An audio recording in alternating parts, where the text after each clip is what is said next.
Halalan. Ngayong tapos na ang halal at botohan, naiproklama na ang pinili ng taong bayan, naway magsilbi tayo sa bayan ng tapat dahil ito ang siyang nararapat. Gawin ang mga platapormang ipinagtapat, hindi sa iilan kundi para sa lahat. Marami mang sakit o nakasakit tulot ng halalan, matuto tayo magpatawad, magpatuloy at huwag balikan.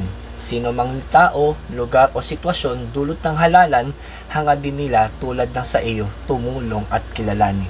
Sa mga supporters ng sino mang kandidato, natalo man o nanalo ang ating mga pambato, matuto tayo magpasakop sino mang naluklok sa pwesto dahil hindi sa kanila nakasalalay ang tunay na pagbabago.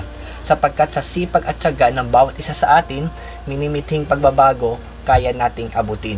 Mas piliin natin ang maging mabuting tao nang hindi maapektuhan ang ating pagkatao.